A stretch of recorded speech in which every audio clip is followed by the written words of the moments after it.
Bendiciones hermanos, en este domingo, hace días no pongo un video. He estado analizando mucho las escrituras y nada, nuestro deseo, mi deseo, es que todos podamos crecer en el conocimiento del Señor Jesucristo, así como su venida se acerca.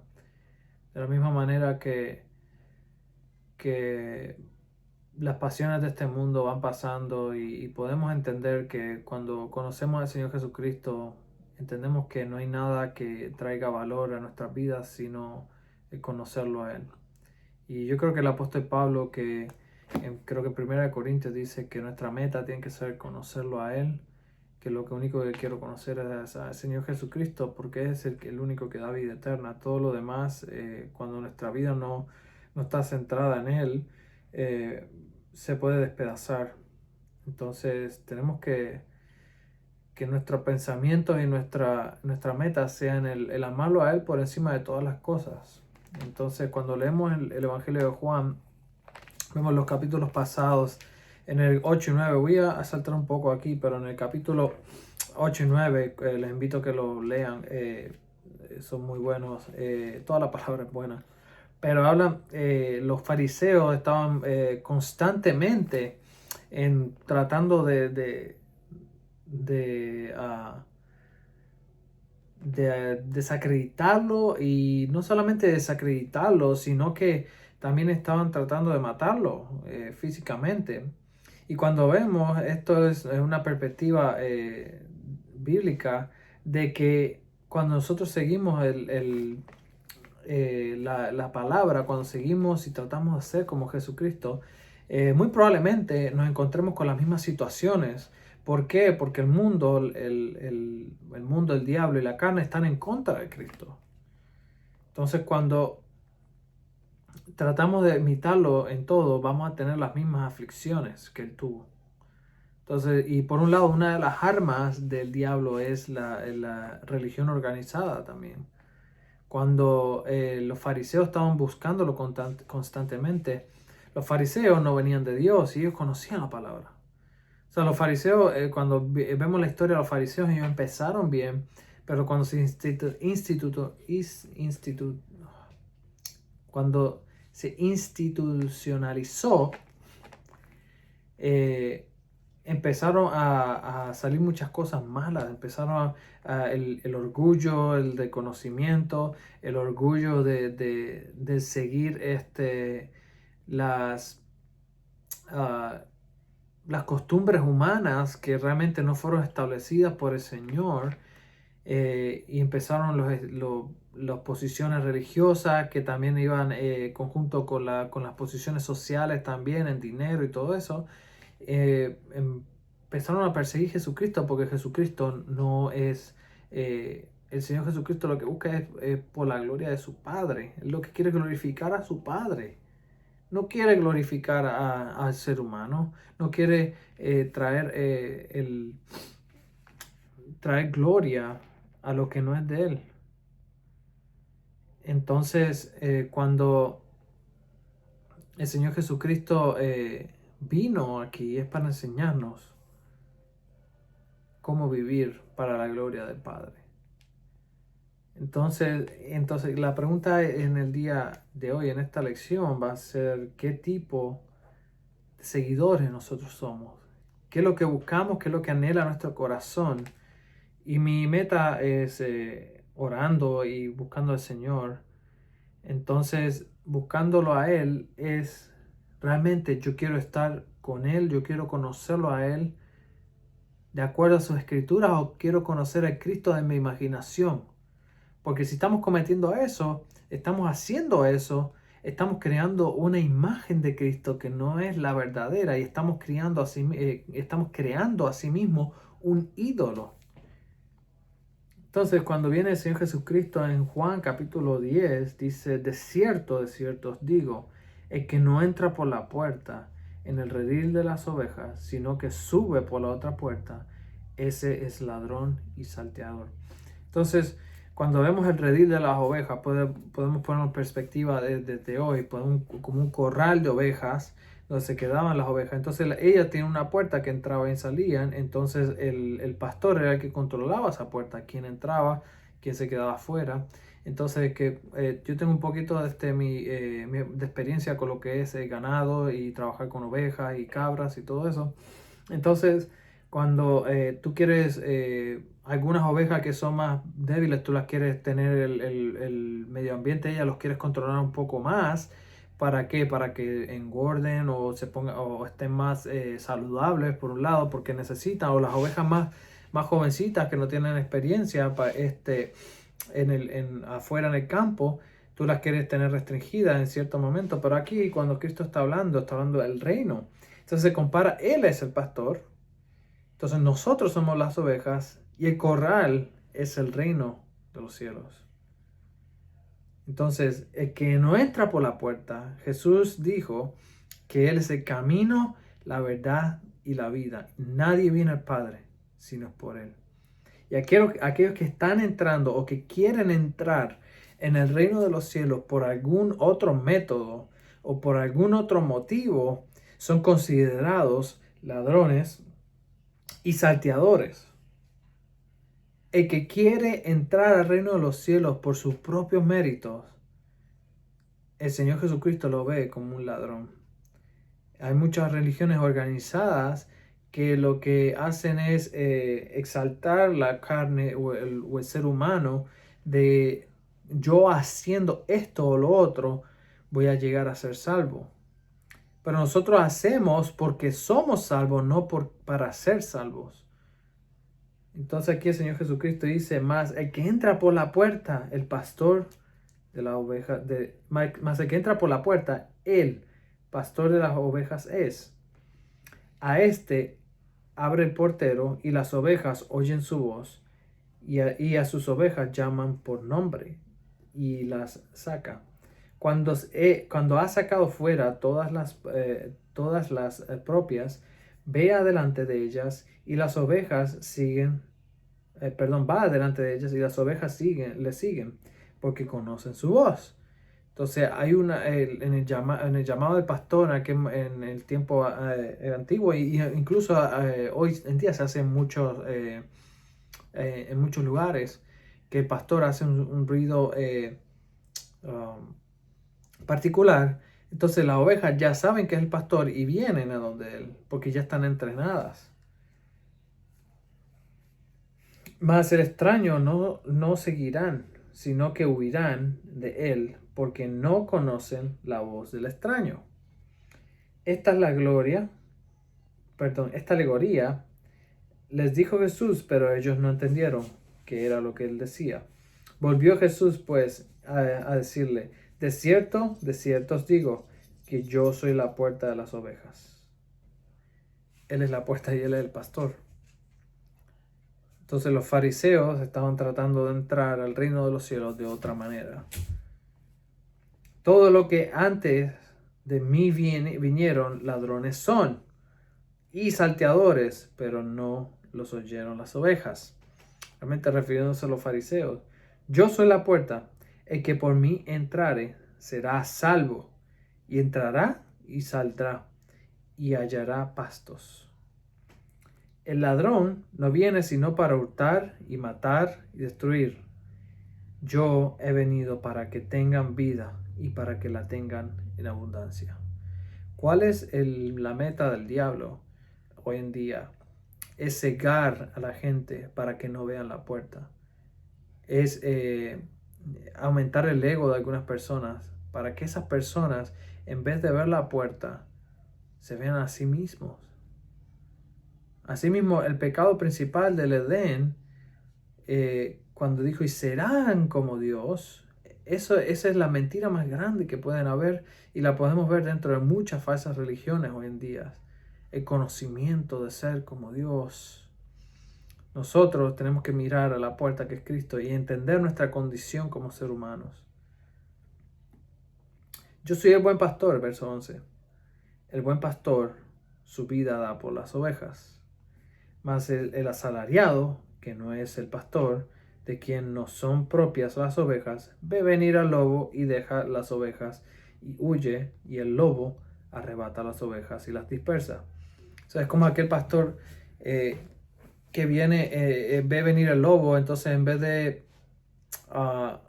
de ahuyentarlo o hacer algo, se va corriendo, desaparece.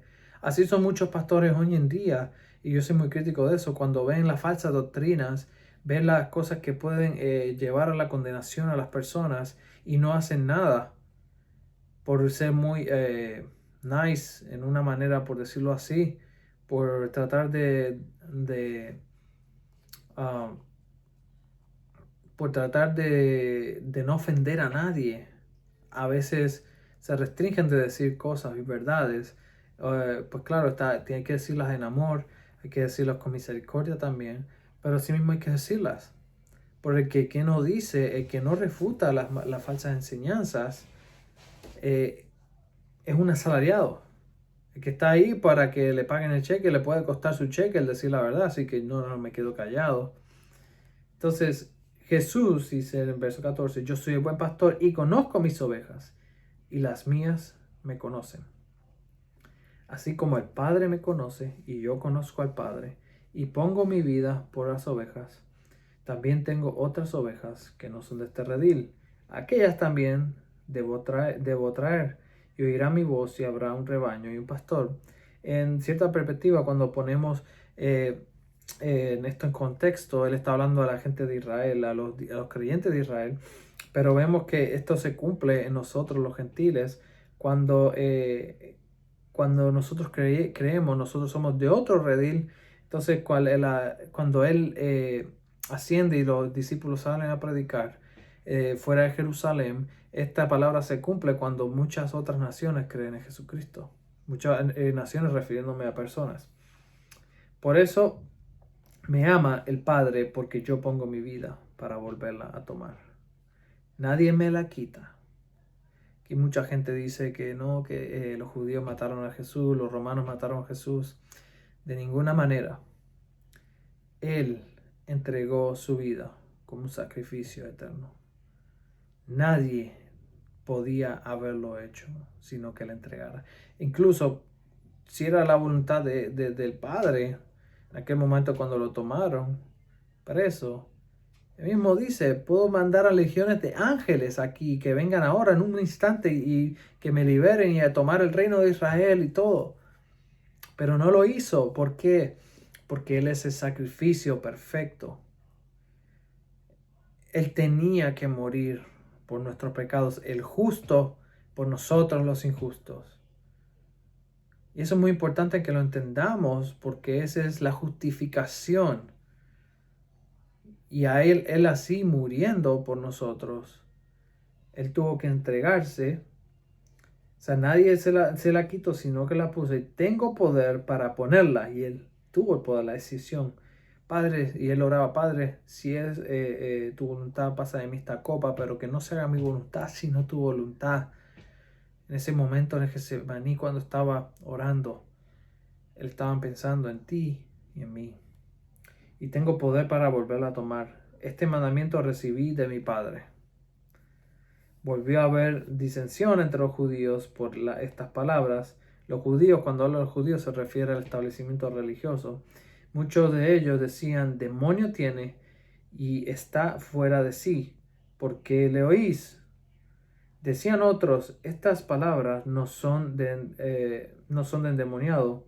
¿Puede acaso el demonio abrir los ojos de los ciegos? Cuando estaba viendo en el capítulo, creo que es 8, él hace un ciego que vea. Entonces dice, pero él está endemoniado, pero puede hacer estos milagros. Y se celebrase en Jerusalén la fiesta de la dedicación. Era invierno. Cuando habla cuando Antíoco Epífanes, él había sacrificado la cerda en el templo 200 años antes, la historia de los macabeos, muy interesante, mucha tipología ahí, pero le invito a que lo lean, mucha historia interesante. Entonces los judíos tuvieron que rededicar el templo porque Antíoco Epífanes había sacrificado la cerda. Entonces en este día es lo que se celebra Hanukkah, en diciembre, que es para más o menos este tiempo. este tiempo, perdón. Y Jesús andaba en el templo por los pórticos de Salomón, y le rodearon los judíos y le dijeron: ¿hasta cuándo no turbarás el alma? Si tú eres el Cristo, dínoslos abiertamente. Jesús le respondió: os lo he dicho, y no creen. Las obras que yo hago en mi nombre, mi Padre, ellas dan testimonio. Pero vosotros no creéis, porque no sois de mis ovejas. Como os he dicho, mis ovejas oyen mi voz, y yo las conozco, y me siguen. Y yo les doy vida eterna, y no perecerán jamás, ni nadie os arrebatará de mi mano. Mi Padre, que me las dio, es mayor que todos, y nada ni nadie las puede arrebatar de mi mano, de la mano de mi Padre.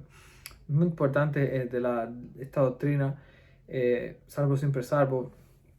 Yo no soy, no creo en esa doctrina.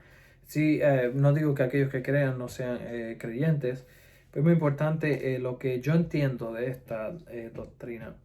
La palabra que usa aquí es arpazo, o sea, nadie me las puede arrebatar de mi mano, él refiriéndose, Jesús, de la mano de mi Padre. Y esto habla en carácter de Jesús. Nadie nos puede arrebatar de su mano, nadie nos puede tomar en contra de nuestra voluntad, de la mano de él. Pero la pregunta que yo le hago para mis hermanos calvinistas en este texto es, ¿esto habla del carácter del pastor o de la oveja, o habla del carácter del enemigo? Y para mi entender, habla el carácter del pastor. Él nunca nos va a rechazar. Y habla del carácter del enemigo, que nadie nos puede sacar de sus manos. Y yo entiendo que no habla del carácter de la oveja. Y si la oveja saca la mirada del pastor, hablando de la oveja de nosotros, hay una oportunidad de deslizarse en la fe. Eso es lo que yo entiendo. Y nada, amo a mis hermanos calvinistas y todo, pero difiero en este punto. Un punto para discutir, no es un punto esencial en la fe. O sea, es muy importante discutirlo también. Entonces los judíos volvieron a tomar las piedras para apedrearle, y Jesús le respondió: muchas buenas obras os he mostrado de mi Padre, ¿por cuál de ellas me apedrearás? Y le respondieron los judíos, diciendo: por buena obra no te apedreamos, sino por la blasfemia, porque tú, siendo hombre, te haces Dios. Jesús le respondió: no está escrito en vuestra ley, yo dije dioses sos. Entonces Jesús está hablando, usando el Salmo 82, en cual dice: vosotros sois dioses, usando la escritura, un tecnicismo que usa él. Pero lo que se refiere ahí no es que nosotros somos pequeños dioses, con lo que usa la teología de la prosperidad. Lo que se refiere ahí con nosotros Dios, que tenemos el poder de gobernar en esta tierra. Cuando vamos y entendemos el Salmo 82, pero aquí Cristo no está diciendo eso. O sea, Cristo lo que está diciendo, tú estás diciendo que eres Dios. Entonces él está usando el mismo tecnicismo que ellos usan para refutarlos. Entonces, si llamó dioses a aquellos a quienes vino a la palabra de Dios, y las escrituras no pueden ser quebrantadas, al que el Padre santificó y envió al mundo, vosotros decís: tú blasfemas porque dije, hijo de Dios soy. Si no hago las obras de mi Padre, no me creéis. Mas si las hago, aunque no me creáis a mí, creed las obras, para que conozcáis y creáis al Padre, que el Padre está en mí y yo en el Padre. Procuraron otra vez aprenderle, pero él escapó de sus manos y se fue de nuevo al otro lado de Jordán, y luego donde primero habían estado bautizados Juan, y se quedó allí. Y muchos venían a él, decían: Juan, a la verdad, ninguna señal hizo, pero todo lo que Juan dijo de este era verdad. Muchos en él creyeron allí. Entonces, creo que la enseñanza de este pasaje, este capítulo, es creer en el Hijo de Dios por quien Él dice que es y porque lo que las Escrituras dicen anteriormente de Él, lo que estaba escrito, lo que estaba profetizado en la Tanaj, en lo que es el Antiguo Testamento que nosotros tenemos, estaba profetizado quién es. Él es el cumplimiento de las Escrituras. Y históricamente es el Cristo, nadie puede refutarlo siendo sinceramente sincero con lo que es la historia. Y realmente alguien que está sano de su mente no va a decir que es Dios.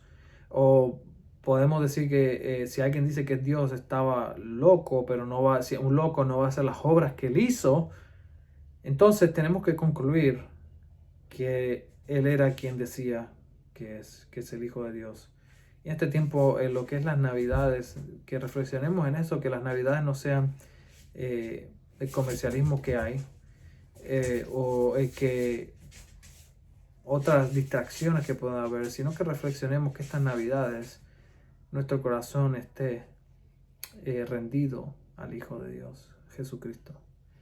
Nada, espero que les sea de bendición esto. Hasta la próxima.